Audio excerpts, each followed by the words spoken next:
con la clase del día de hoy. Antes de dar inicio, quiero expresar mis disculpas por no haber impartido el curso el día viernes, pero no me encontraba bien de salud. Todavía tengo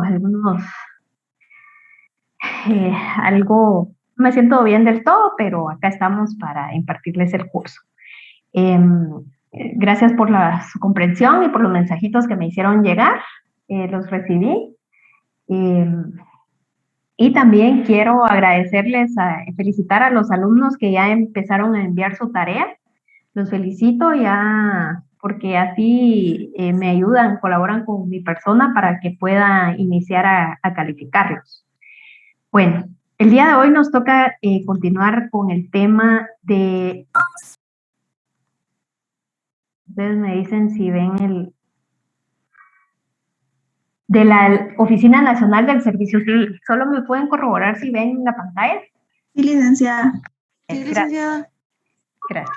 Licenciada. Bien, licenciada. Gracias, muy amable.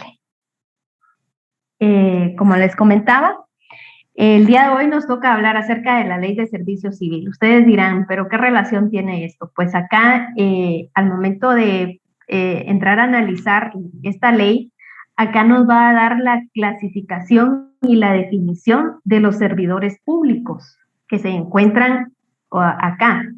Aparte que doctrinariamente también vamos a ver cómo es que nombran a los funcionarios públicos, porque hay autores que los describen como trabajadores, otros como empleados, otros únicamente como servidores, y vamos a ir viendo la definición de cada uno de estos. Bueno, anteriormente se ha realizado un estudio del análisis normativo que rige toda la administración pública, es decir, el derecho administrativo, sus fuentes, etcétera, ¿verdad? Todo lo que hemos visto, pero como les indicaba, es muy necesario poder analizar los sujetos que surgen dentro del derecho administrativo, porque ya vimos acerca de qué es la administración pública, cuáles son los servicios, o sea, la finalidad que tiene el Estado, que es el bien común para que pueda llegar a toda la población. Pero ahora bien, ¿quiénes son los que realizan o a través de quiénes? Porque ya vimos también acerca de los órganos administrativos, que por medio de esos órganos, pero ¿quiénes son los que tienen esa figura o realizan esa función para llevar a cabo ese servicio, ¿verdad? Entonces, esto es muy importante, por lo que todo esto va destinado a la aplicación de las normas y el ejercicio de todo el funcionamiento de la administración pública. Para ese caso, como les indicaba, tenemos tres figuras doctrinariamente que se encuentran, tres figuras subjetivas básicas dentro del derecho administrativo, que son el administrador o persona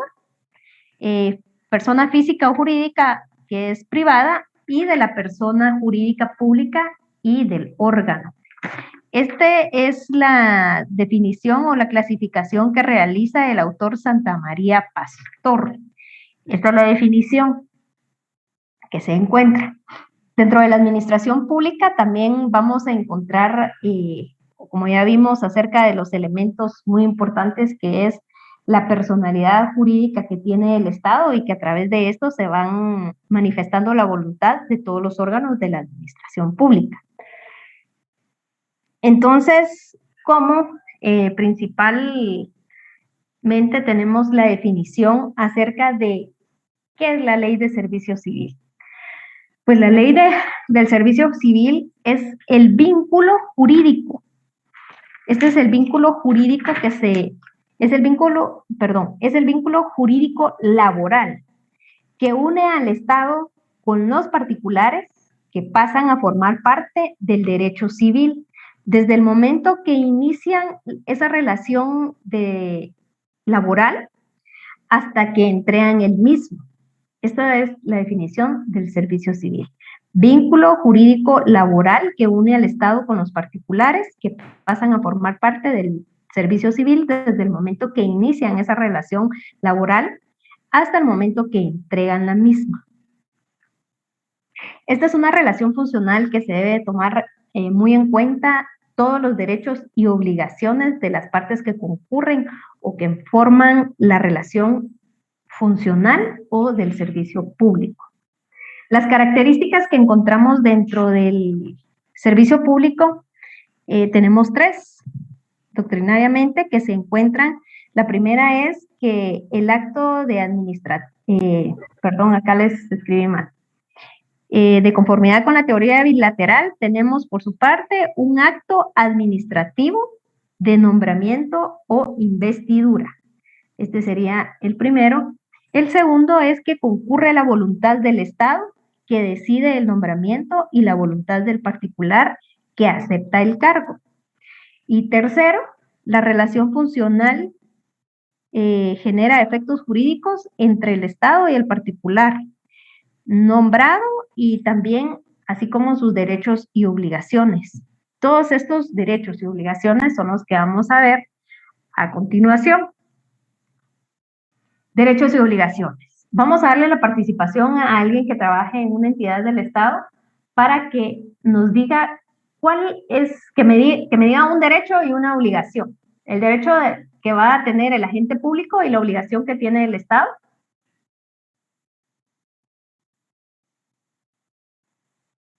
¿Hoy no quieren hablar?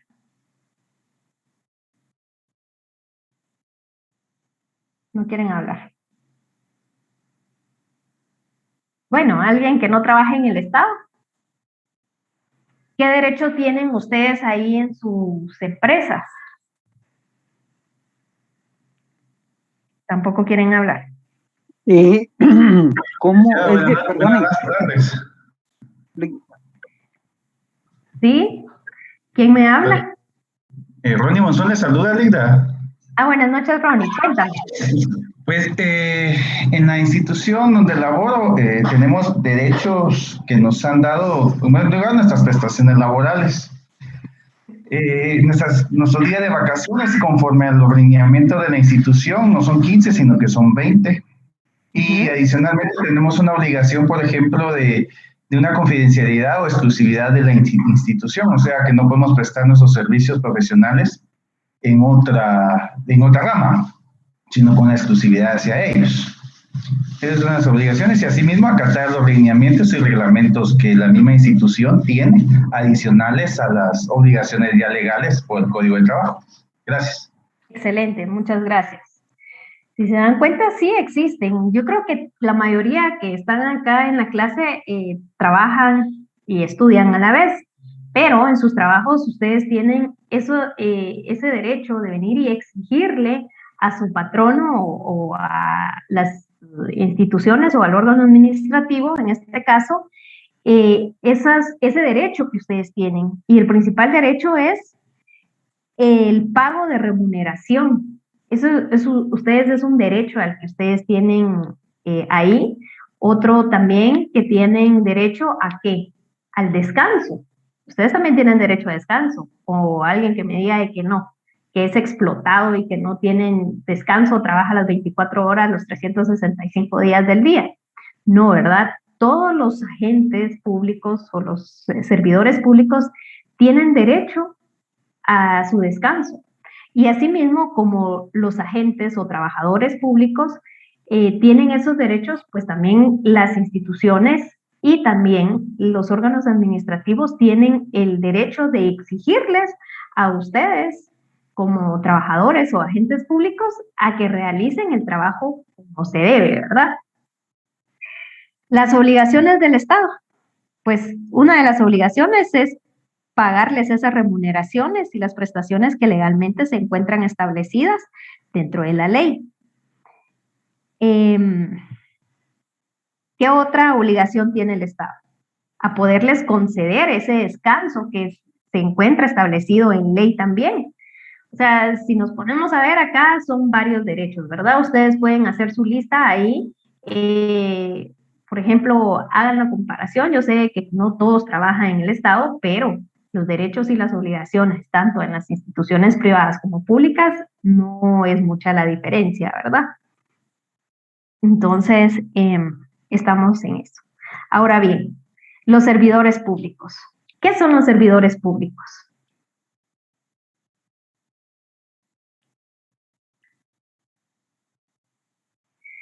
Licenciada, buena tarde. Buenas Para tardes. mí, los servidores públicos son las personas que trabajan, por ejemplo, los doctores, enfermeras en el Hospital Nacional o los hospitales nacionales. Muy bien, gracias. Sí, exactamente, son servidores públicos. Acá puede ser de que ustedes tengan el criterio, no, servidores públicos son únicamente todos los trabajadores o funcionarios públicos, no, tenemos la clasificación, funcionarios, servidores públicos, funcionarios y empleados públicos. Pues déjenme comentarles que no. Dentro de nuestra legislación y específicamente en el decreto número 17-48, ustedes ya lo tienen que si lo pueden comprar o descargar, sería muy bueno, porque esta clase es específicamente de esta ley. Se llama Ley del Servicio Civil y su reglamento del Servicio Civil. Entonces, acá dentro de esta, nosotros vamos a encontrar específicamente en el artículo número 1 del reglamento y en el número 4 de la ley, la definición de servidores públicos, y el cual establece que la persona se considera como servidor público la persona individual que ocupe un puesto en la administración pública, en virtud de nombramiento, contrato o cualquier otro vínculo legalmente establecido mediante el cual queda obligada a prestar los servicios o a ejecutarle una obra personalmente a cambio de un salario bajo la dependencia continua y dirección inmediata de la propia administración pública. Eso dice en el artículo 4 y también ustedes ahí van a encontrar en el artículo 1 del reglamento que dentro de esta definición de los servicios de los servidores públicos se encuentran clasificados como funcionarios públicos y empleados públicos. Entonces podemos indicar que servidores públicos van a ser todos los trabajadores del Estado, sin distinción alguna. Acá vamos a mencionar funcionarios y empleados. Servidores públicos van a ser todas las personas que presten ese servicio en una institución. Como ya lo decía el título, acá no establece una distinción si está por contrato 011, 022, 031, 181 o cualquier renglón de los que se manejan dentro de las instituciones del Estado. Entonces, servidores públicos son todos, somos todos los que trabajan en el Estado, ya sea en las entidades descentralizadas y las entidades autónomas. Que ese tema ya lo vieron el día viernes ustedes, ¿verdad? Entonces, a eso se refiere. Ahora bien, ¿qué son funcionarios públicos? Pues los funcionarios públicos, en ese mismo artículo, en el número 1, inciso A, establece que la persona individual que ocupa un cargo o puesto en virtud de elección popular o un nombramiento conforme a las leyes correspondientes, por el cual ejerce un mando, una autoridad, una competencia legal y representación de carácter oficial de la dependencia o entidad estatal correspondiente y se le remunera con un salario. ¿Se recuerdan que en un día de clases hacíamos esa referencia en cuanto a los funcionarios, verdad? Entonces acá es claro y dice que son todas las personas que ocupan un cargo en virtud de una elección popular o de un nombramiento. Entonces, denme un ejemplo de un funcionario público. ¿Alguien que lo quiera dar o pregunte? Presidente podría ser. Excelente. Él es un funcionario. ¿Quién más? El Contralor General de Cuentas.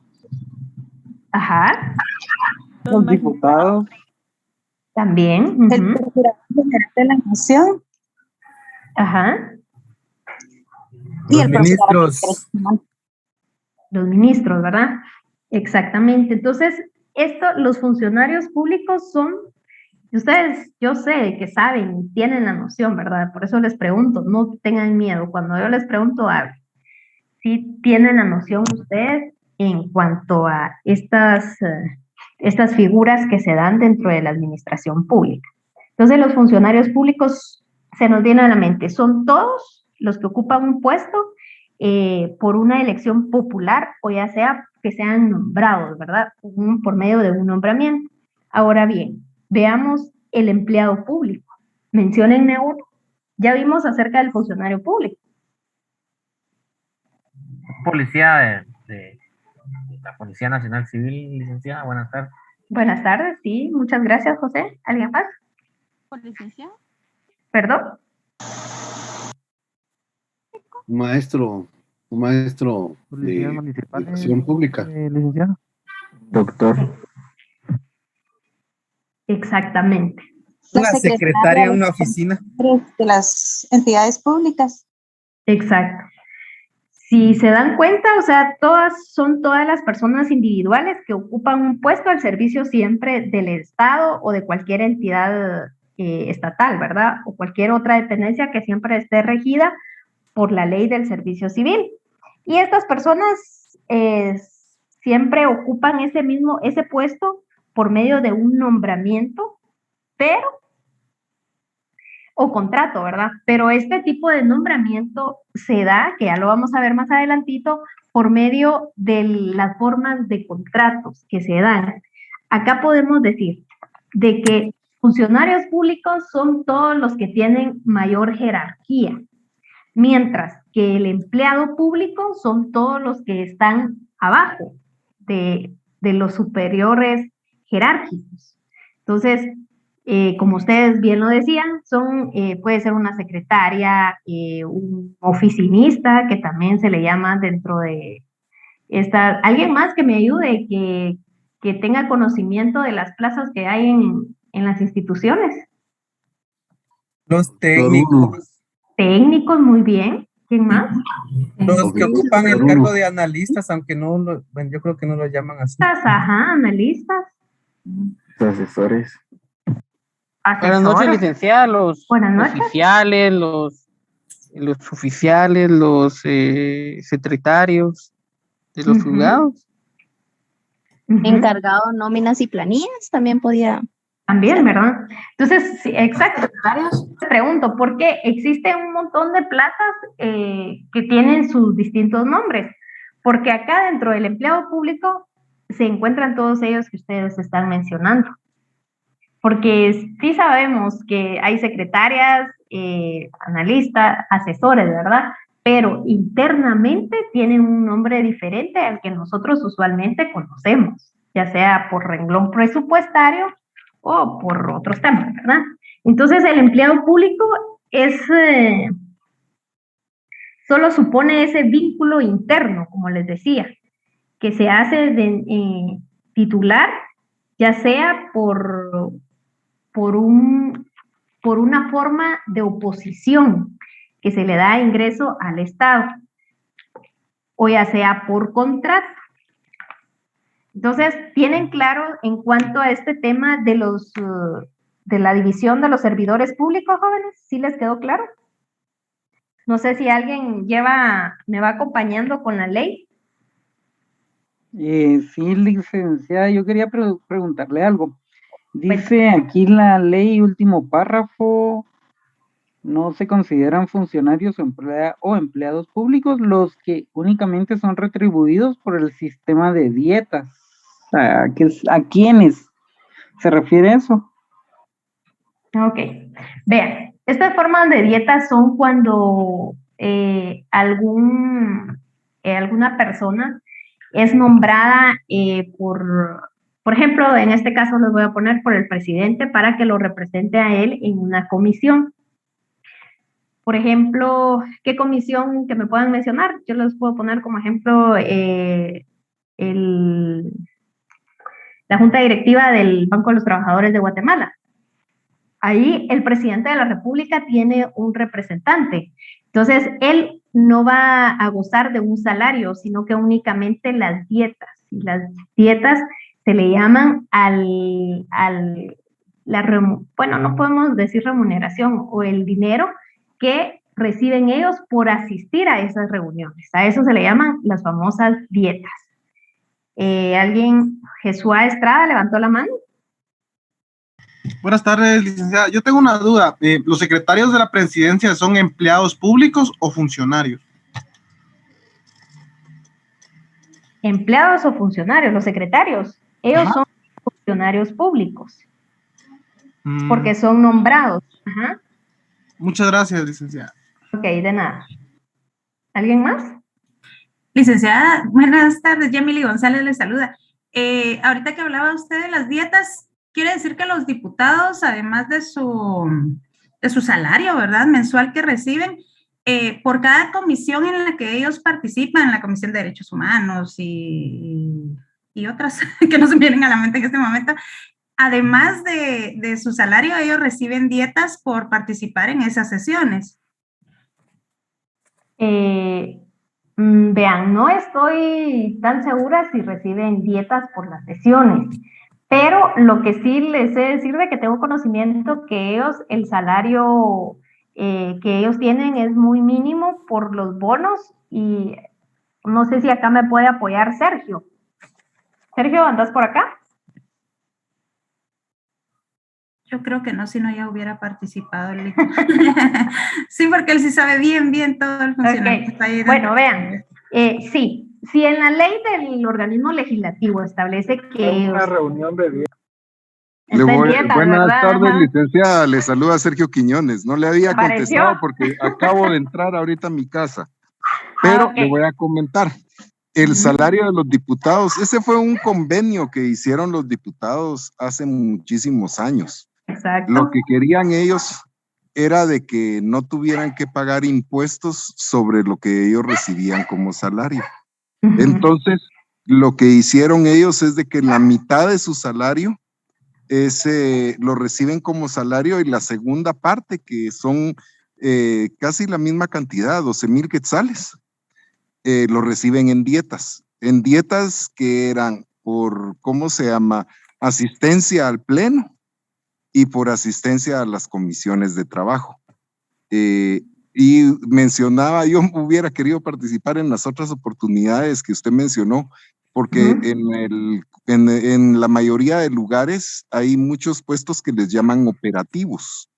En cuenta, hay un puesto en el Congreso que es el puesto de ujier, que es el encargado de hacer la limpieza, y que ganan 5,000 quetzales los que entran como ujier, porque lo que hacían ellos, que fue otra negociación a lo interno que tenían los diputados, era de que el ujier iba a hacer el seguridad del diputado. Entonces, por eso es de que el puesto más bajo dentro del Congreso, que es el ujier, ganaba 5,000 quetzales.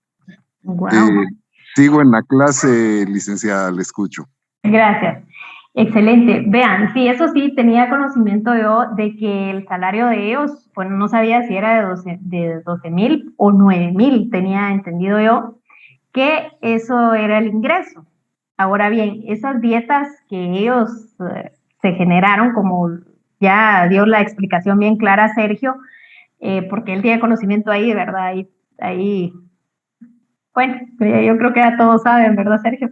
Pero sí quedó claro en cuanto a eso, de que sí se manejan dietas. Vean, en algunas instituciones también, por ejemplo, en la Corte Suprema de Justicia, hay muchas personas que indican que también tienen el pago de dietas, los magistrados de la Corte Suprema de Justicia. Sin embargo, no es así, sino que de la misma forma el salario es menor, pero a ellos lo que se les paga son los gastos de representación, que yo creo que también, no sé si los diputados tienen, pero únicamente es la junta directiva que tiene esos gastos de representación, y entonces ahí ya les sube un poco más el salario, aparte de los bonos que ya están establecidos en las leyes. Hablando del tema del Congreso de la República, como él lo indicaba, hay muchos temas, yo no sé si eso, qué pasó al final, pero la ley es el pacto colectivo, no sé si ya fue modificado el pacto, Sergio, pero sí establecía que cada trabajador, por el tiempo de servicio que tuviera, iba a tener un aumento anual, si no estaba mal, ¿verdad, Sergio? Entonces, ahí es donde se les iba aumentando el salario a los trabajadores. Otro de los casos que les pongo como ejemplo en cuanto a los salarios es en migración. En los empleados públicos de esta dirección, ahí el salario mínimo que tienen es como de 3,000 quetzales. Yo, si no estoy mal, es el salario mínimo establecido de 3,000 y algo. Pero a ellos les aumenta con los bonos.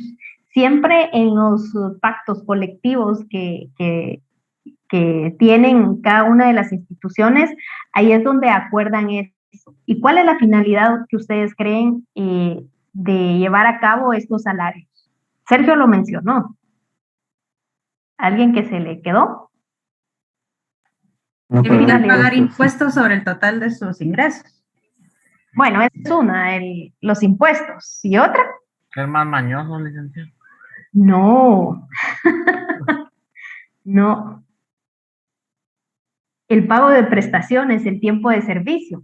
¿Qué es lo que sucede? Recuérdense que al momento de retirarse o de llegar a cabo la jubilación de un empleado público, al momento de hacerle el cálculo de la indemnización y todo eso, es en base al salario nominal, al salario fijo, porque ahí no incluye los bonos.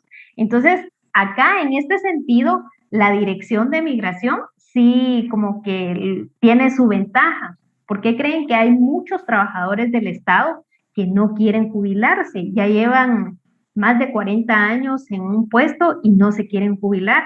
Es por esos temas. Porque imagínense con lo que se jubila a todos los empleados públicos, el salario es de 5,000 quetzales.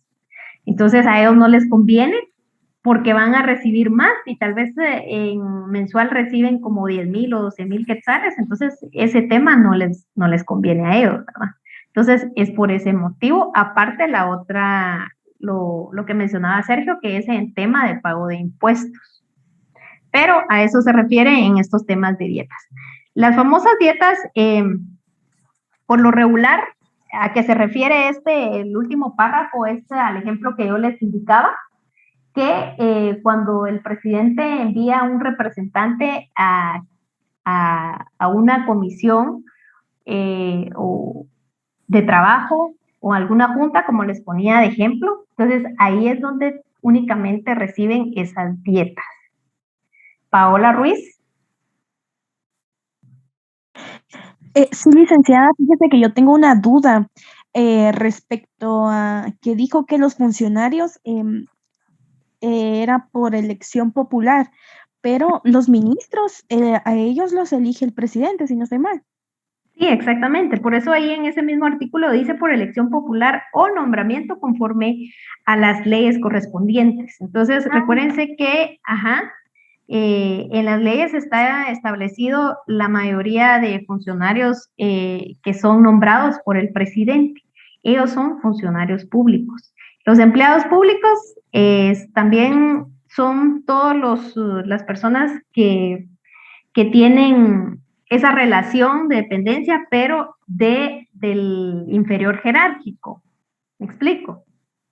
Esas personas que son nombradas por un contrato de servicios técnicos, son los funcionarios públicos en sí tienen una de las características que representan esa entidad o ese órgano administrativo o esa institución ante las demás personas. Entonces, a eso se refiere en cuanto a los funcionarios públicos. ¿Estamos, Paula? Sí, muy claro. Gracias, licenciada. ¿Alguien más? Solo le quiero contar una situación que se da en el Congreso, licenciada, y es de que hay una señora, que omito el nombre, que ella empezó, ella fue secretaria de presidencia muchísimos años atrás. Que ella entró como de 20 años, ahorita tiene como 70. Ella gana aproximadamente 80,000 quetzales. Entonces, lo que es secretaria, porque fue secretaria de presidencia durante muchos años, ella no se jubila a pesar de que ya anda por los 80 años, todavía llega al Congreso porque, como usted menciona, 5,300 es el máximo que puede recibir un empleado de jubilación, de recibir 80 a recibir 5,000 quetzales. Entonces decían como broma de que el cadáver van a llevar a marcar todos los días la familia, porque ella mantiene a toda su familia. Y lo que el pacto colectivo, lo que pasa es de que hay una controversia en esa línea, porque el pacto colectivo del Congreso de la República mencionaba de que se daba el aumento todos los años del 10% sobre el salario base, pero fue Ríos Montt el que dio la orden por medio de un acuerdo legislativo de que a partir de esa fecha, cuando él estuvo de presidente, se le diera el aumento a los empleados públicos del Congreso por el 10% de todo el salario. Y eso es lo que hacía, y esa es la razón de los exorbitantes salarios del Congreso, de que le pongo, por ejemplo, cada aumento que le dan cada año es de 8,000 quetzales. ¿Ah? Entonces, Taracena quitó de que se hiciera sobre la totalidad del salario y solo se hiciera sobre el salario base, que el salario base es bajísimo en el Congreso. Todos tienen un salario de 3,000 quetzales como base. Entonces, el problema es de que como según la Constitución de la República dice de que los beneficios otorgados a los trabajadores del Congreso, ya sea por pacto colectivo, por ley o por costumbre, no se pueden minimizar. Entonces, ahorita están en esa lucha y ya no tardarán en resolver en el juzgado de trabajo, que por COVID está parado, el que a todos nos vuelvan a dar esa situación del aumento sobre la totalidad del salario. Y cómo se llama, porque está en ley, ¿verdad? Y ese es el grave problema, ¿no? Ok, gracias Sergio, excelente. Todos queremos trabajo ahí en el Congreso. Sí, la verdad es que sí, como les decía, sí tenía conocimiento de eso, que estaba todavía, que querían modificar eso, pero a ver qué resuelven, ¿verdad? Los juzgados. Pero sí es demasiado y alguien con un salario así, pues yo creo que ninguno de nosotros nos quisiéramos ir, jamás. Pero sí, interesante esos temas. ¿Alguien más que quiera compartir algo? Licenciada, buenas tardes nuevamente. Ronnie Monzón le saluda. Tengo una duda con respecto, bueno, no es duda, sino quizás un poco de aclaración respecto a las dietas. En ninguna ley he visto que estén exoneradas esas rentas de los diputados propiamente o de funcionarios respecto a las dietas o bonificaciones que reciben, porque están afectadas al impuesto sobre la renta en relación de dependencia o de la actividad económica que ellos se encuentren. Quería hacer esa aclaración y quería agregar a otra situación que también los funcionarios y empleados públicos deben de tener mucho cuidado. Es el manejo de la información pública, porque hay algunos organismos, aparte que está el decreto 52, 2008, creo que es el del libre acceso a la información pública. Hay que tener mucho cuidado cómo manejan los funcionarios la información y qué es lo que exponen. Le digo porque en cierta manera yo estoy bajo ese umbral legal. Y lo de las actividades de dietas, me imagino que los diputados de alguna manera sí han de pagar el impuesto sobre la renta anual, por cuestión de que, como debe estar en ley, ¿verdad? Con el principio de legalidad, alguna exoneración o perdón del impuesto. No sé si se aclararía un poquito ahí la discusión o un debate con Sergio. Gracias. Ok, de nada. Sí, sí es el decreto 57-2018 el que hablabas. Sí, están exentos todo eso de las dietas y los bonos y todo eso está exento de los impuestos, del pago de impuestos. ¿Alguien más?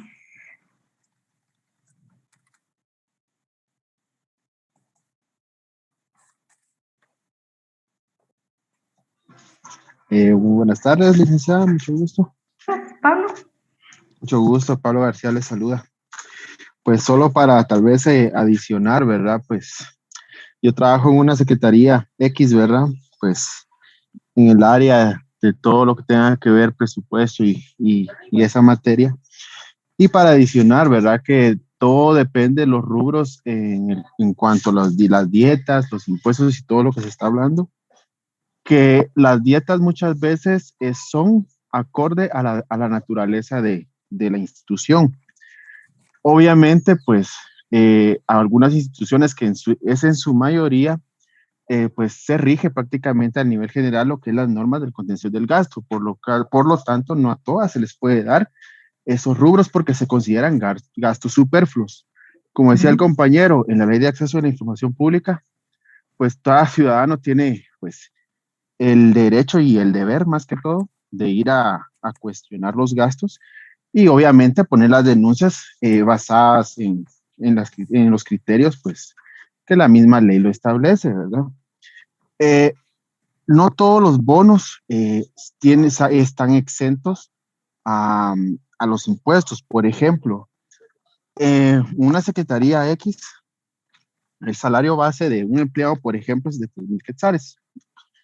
Y el escalafón que se le llama, o un bono, pues dependiendo del nombre que le pongan, puede ser igual o equivalente al 50% y puede existir otro bono, por ejemplo, de una bonificación si pasa un periodo de prueba. Ese periodo de prueba, pues obviamente es por un periodo, un lapsus de 6 meses. Pero todos esos bonos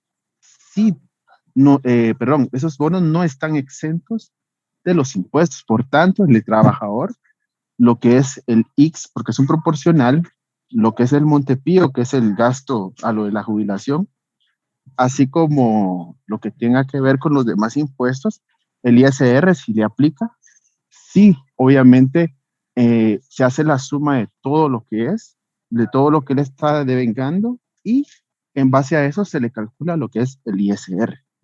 Entonces, solo en este caso las dietas sí están exentas, pero hay bonos que no aplican, solamente aplican. Ok, gracias Pablo. Sí, exactamente.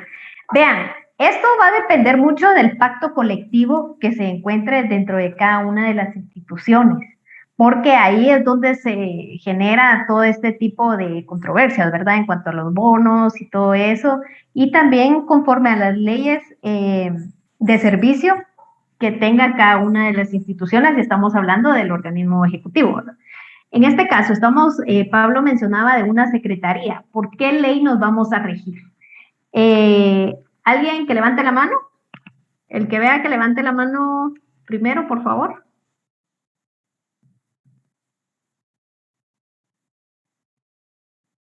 Sergio, tú no. Después te vamos a dar la oportunidad. ¿Alguien más? ¿Será por la ley de servicio civil, licenciado? Marco López. Sí, tú hablaste primero, ¿verdad? Sí, exactamente, por la ley de servicio civil. Dame tu número de carnet. Yo, 2012, 121.89. 121.89. Ok, excelente. Exactamente, se va a regir por la ley de servicio civil. Ahora bien, no podemos hablar del organismo legislativo que se base por medio de esta ley de servicio civil, ¿o sí? Bueno, si es para servicios técnicos, yo creo que sería por la ley de contrataciones del Estado, ¿no? Ah, exactamente. Para la contratación sí es por la ley de... Bueno, esto ya lo vamos a ir viendo más adelantito en cuanto a las formas de ingreso a las instituciones del Estado, de las cuales se encuentra también en ley. Ahora bien, alguien que me levante la mano, por favor. ¿Tú ya no, Marco? Paola Ruiz. ¿Número de carnet? 2019-03108. 2019-031. 08. Ok, excelente. Ya se me olvidó la pregunta que te iba a hacer. Es que vean, jóvenes, a las personas que yo les pregunte directamente o cuando pida la intervención de alguien y levante la mano de primero, va a tener el valor de 5 puntos. ¿Estamos? cuando yo les programe el laboratorio, que se recuerda que tenemos pendientes 5 puntos, cuando yo les programe ese laboratorio, ustedes no se van a hacer ese laboratorio. Únicamente las personas que cuando yo indique que levante, que alguien que responda y yo vea que levantó primero la mano, a esa persona le voy a dar los 5 puntos. O bien a la persona que yo le pregunte directamente. Ahorita ya todos están levantando la mano. Licenciada, yo no levanté la mano, pero hablé y me pidió mi número de carnet. ¿Cómo? ¿Qué hago? ¿Cuál me diste? ¿Me lo diste, no? Sí, se lo di. 2012-189. Sí. ¿Cuál es tu nombre? Enrique. Ah, perdón, entonces yo creo que te confundí con Enrique López. Perdón, ¿me dijiste tu nombre? Enrique Chumac. Ok, Enrique Chu. Ok, excelente. Bueno, entonces ya saben la dinámica, ¿verdad? ¿Aplico o no aplico? Pregunto. ¿Pero me respondiste o qué pregunta te hice? Sí, le respondí 2 preguntas. Ah, respondiste, va. Entonces ya tienes tus 5 puntos. Bueno, gracias. Entonces quiero dejarles claro esta dinámica. Así, no sé por qué después que les indiqué esto aumentaron el ingreso de los compañeros. Ahora tenemos 200 alumnos y teníamos como 100 y algo. Wow, me sorprende. Bueno, entonces esta va a ser la dinámica. Las personas que yo les pregunte o que cuando les haga una pregunta levanten la mano y pues yo vea que la levantó primero, pues ustedes ahí tienen que responder. Por supuesto, si responden bien, ¿verdad? Ahí van a tener sus 5 puntos. ¿Estamos claros? ¿O tienen alguna duda en cuanto a esto? No, licenciado.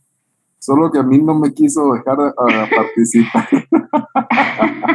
Es que era una respuesta, pues, que tú ya la sabías. A ti te vamos a hacer otro tipo de preguntas. Alguien escribió ahí que, vamos a ver, es que jóvenes, por favor, sí, ya vi de que todos quieren ganar. Bueno, entonces, como les explicaba, ¿verdad? Entonces, cada uno de los organismos del Estado se va a regir por sus propias leyes, sus leyes. Entonces, ustedes, por favor, de ahora en adelante, quiero que la descarguen porque ustedes ahora todo es digital, ¿verdad? Pero para fines académicos, a mí me gustaría que ustedes compren su ley y que las manchen, subrayen, que las subrayen. Entonces, por favor, ahí subrayan las leyes. Estos artículos son muy, muy importantes porque puede ser de que en un examen técnico o en el examen parcial les venga la pregunta de que cuál es la diferencia entre funcionario y empleado público, ¿verdad? Entonces, ustedes ahí ya pueden buscarlo en la ley o todo lo que vamos a ir viendo, ahí lo pueden ir marcando. Ahora bien, ya vimos acerca de todos Licenciada, estos... disculpe, es que yo había levantado la mano, pero porque también me asaltó la duda, que una compañera escribió en el chat que, si no se equivocaba, ¿verdad? Por ejemplo, en la ley del servicio civil, la edad máxima para ocupar un puesto en el Estado eran 65 años, pero yo tengo entendido que es en la ley de clases pasivas del Estado, ¿verdad? Pero, por ejemplo, con el ejemplo que ponía Sergio de la persona que trabaja en el Congreso, de que ya tiene 70 años y no se ha retirado, en algún pacto colectivo también puede tratarse sobre ese tema y de alguna manera, como es beneficio para el empleado, ¿verdad? No es que vaya precisamente en contra de la ley, pero sí favorece al trabajador. Entonces, ¿sí es posible eso o debemos regirnos por la ley de clases pasivas del Estado que indica que el retiro obligatorio es a los 65 años? Licenciada, ¿puedo responder eso? Disculpe que me meta. Para responder ahorita vamos a ver si estás en lo correcto. Existe una resolución de la Corte de Constitucionalidad donde indica de que esa fue una situación que se dio cabalmente en el tiempo cuando estaba Taracena de presidente, que empezó a querer sacar a todos los trabajadores del Congreso mayores de 65 años y de 70 en algunos casos. Y esa resolución menciona de que es más, o sea, el derecho al trabajo está por encima de ese artículo legal. Y entonces la resolución es de que los únicos que tienen la obligación de renunciar a los 75 años, que es obligatorio, son los magistrados de la Corte Suprema de Justicia. Y los magistrados, o sea, en este caso los magistrados y algunas personas de alto rango. Pero los jueces, pero es única y exclusivamente para ellos que se aplica esa situación por esa resolución de la Corte de Constitucionalidad. Gracias, Sergio. Sí, no andas mal. Exactamente, vean, en todas las leyes ustedes ahí, o ya sea en los pactos colectivos, van a encontrar ustedes que la edad máxima es de tantos años para poder trabajar, ¿verdad? Y el retiro tiene que ser obligatorio. De igual manera sucedió un caso en la Universidad de San Carlos, no sé si ustedes recuerdan, pero por lo mismo, ¿verdad? De que obligaron a las personas a que se jubilaran por lo mismo de la edad y que ya tenían que renunciar.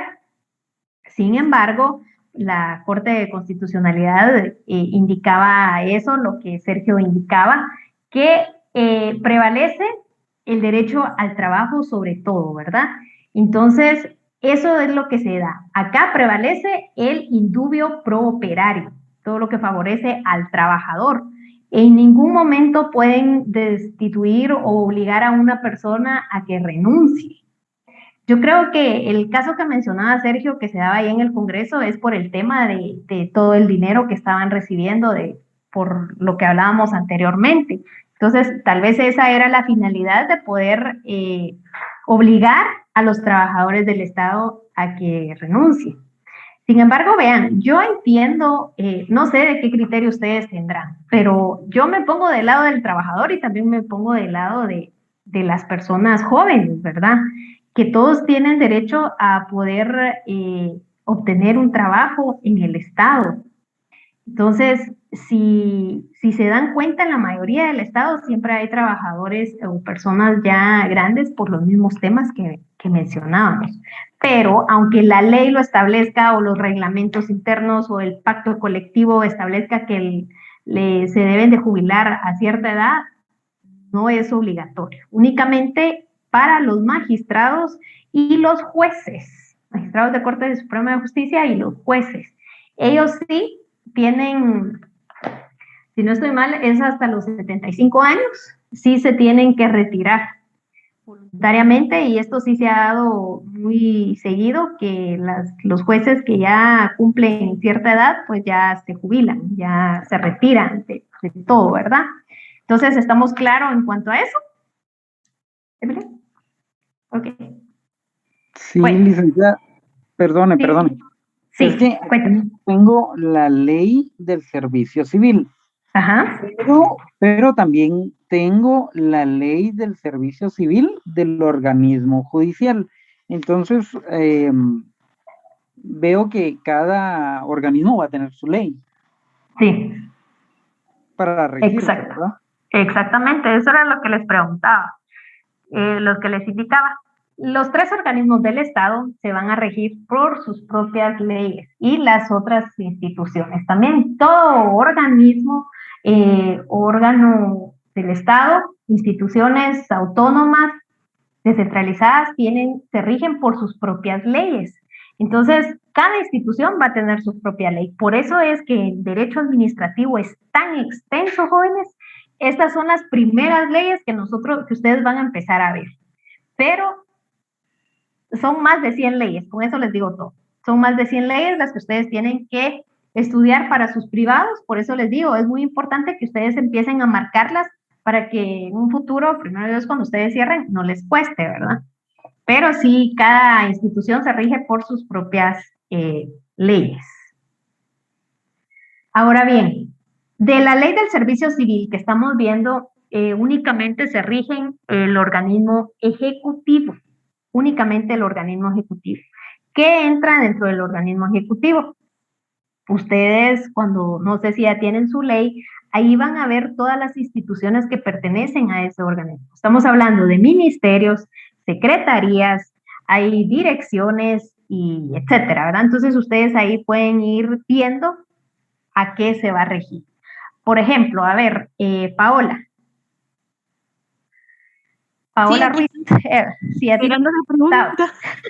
sí, a ver, un trabajador del organismo legislativo es destituido de su puesto de trabajo.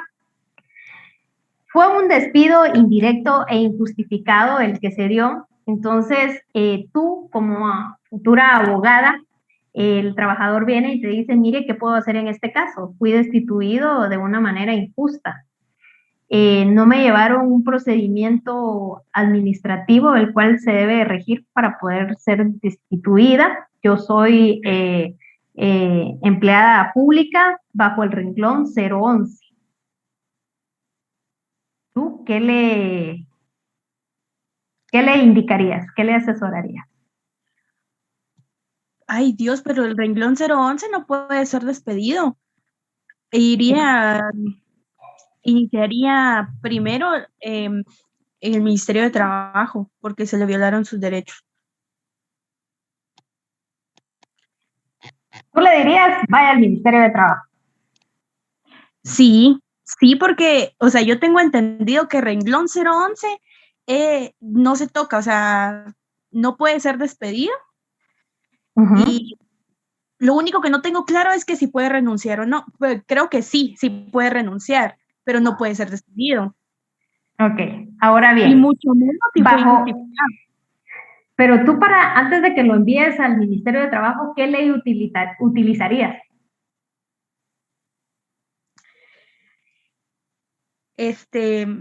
La ley del servicio civil, pero del organismo legislativo. Exactamente. Gracias, Paola.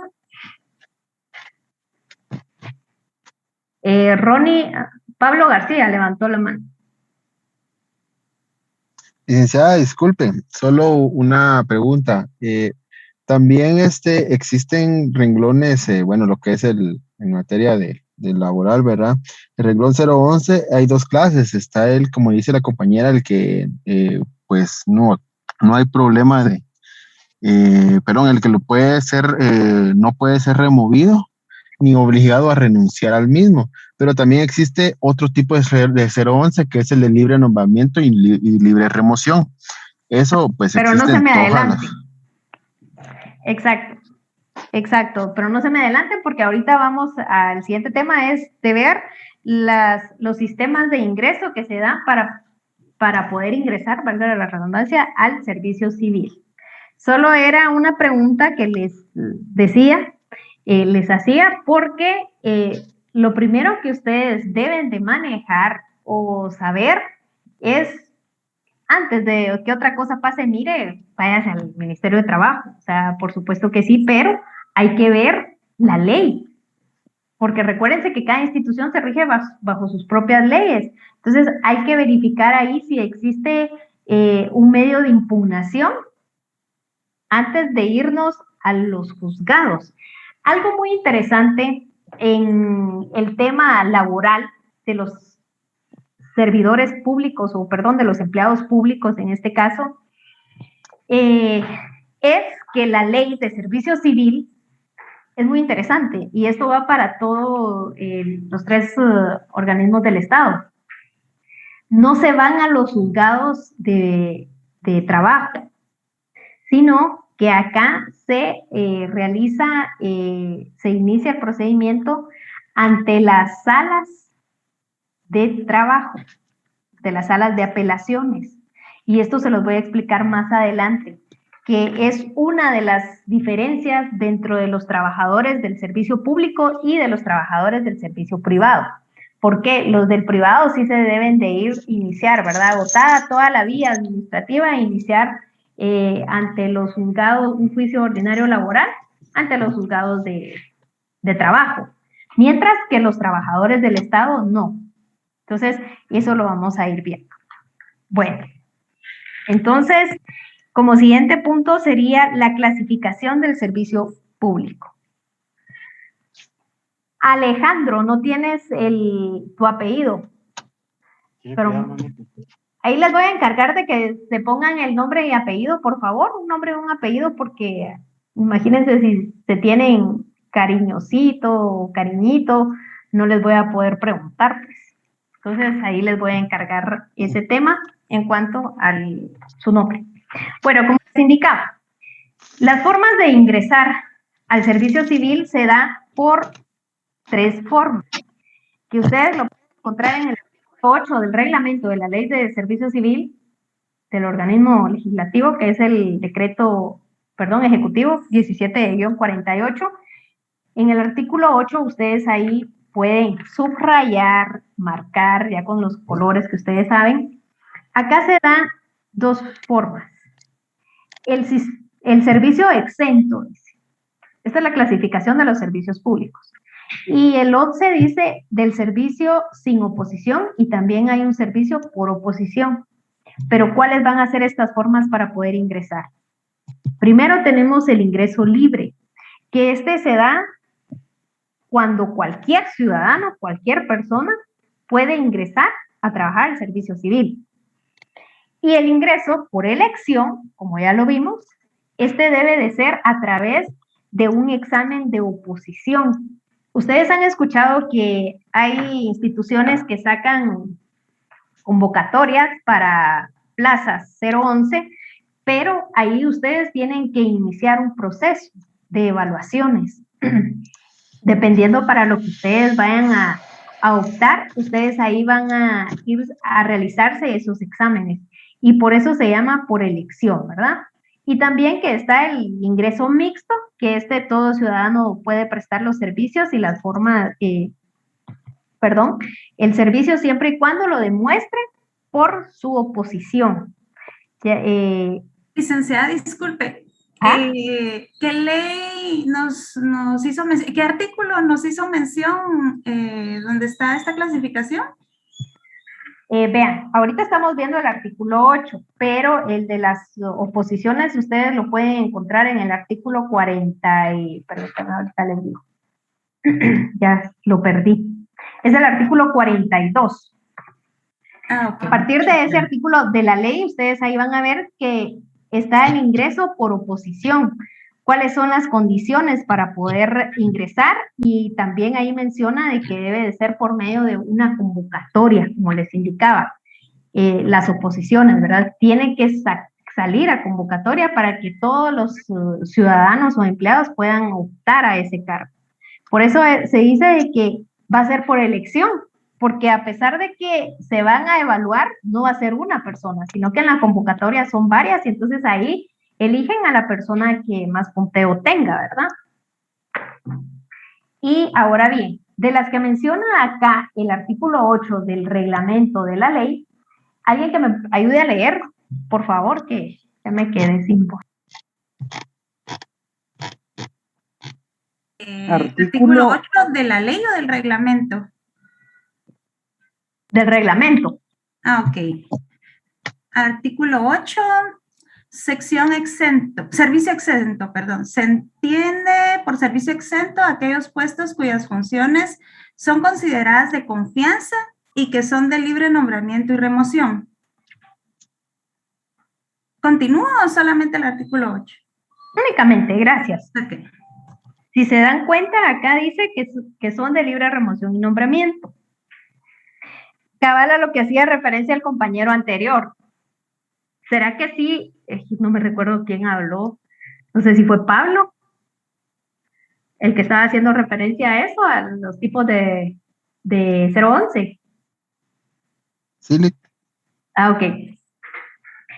Ahora bien, acá es donde ya empezamos a ver esa clasificación. Este artículo son servicios exentos. ¿Por qué? Porque son los famosos puestos de confianza que le llaman a los empleados públicos que están bajo el renglón 011, pero son de libre remoción y nombramiento. ¿Qué significa esto?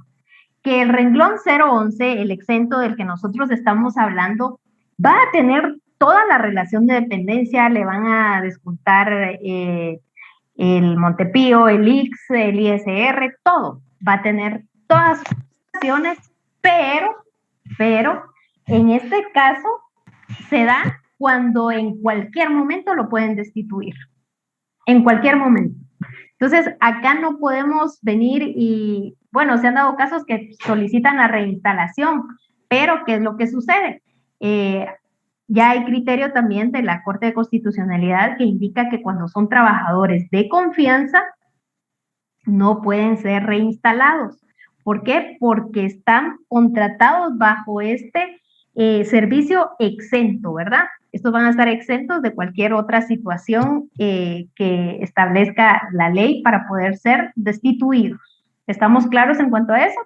Ahora bien, están los puestos de servicio por oposición, que estos están compuestos por todos aquellos puestos que para su nombramiento deben satisfacer las calidades y requisitos que establece la ley y están sujetos a las disposiciones de la misma.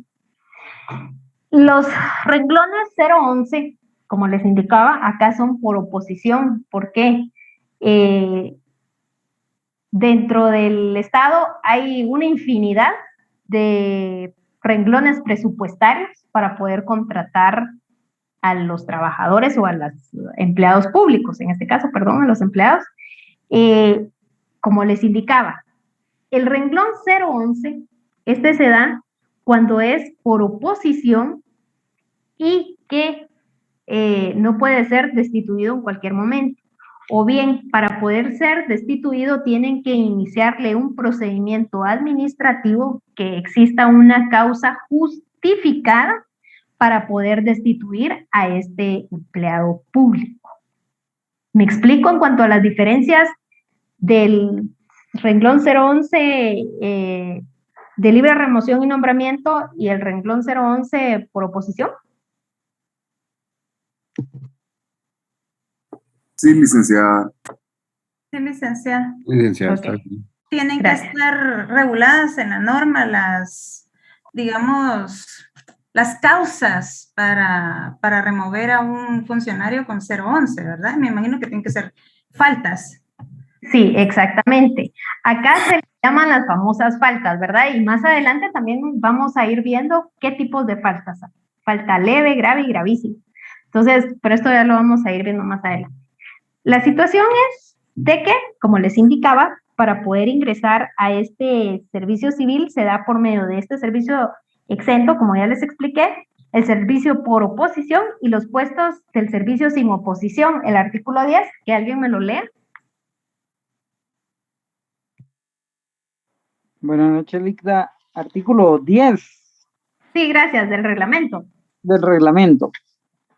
Puestos del servicio sin oposición.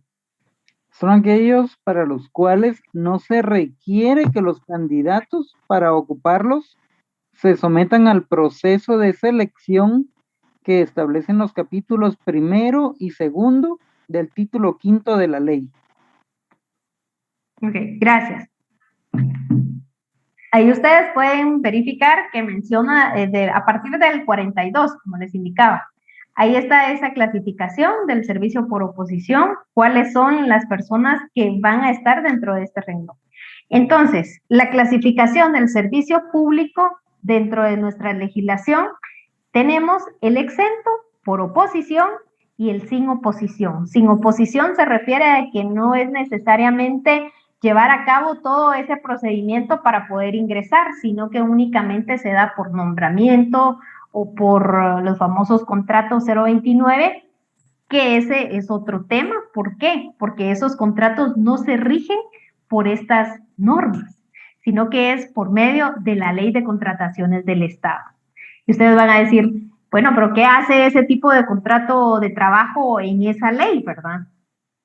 Si debería estar regulada dentro de la ley del servicio civil o dentro de la ley de cada uno de los organismos, pero ese ya es otro tema que vamos a ir viendo, la simulación que se da para poder ayudar a los empleados públicos. Y asimismo, como lo mencionaba un compañero al inicio, que existen un montón de figuras, de puestos que se dan para poder contratar y tal vez para poder ayudar también a los conocidos, familiares, etcétera, ¿verdad? Que ese ya es otro tema. Entonces, nos vamos a quedar acá en la clasificación del servicio de los funcionarios públicos. Entonces, si no tienen alguna otra duda, ya saben la dinámica, así que no falten a clase. También se me olvidaba comentarles que el día viernes no tenemos clase por el Día del Abogado.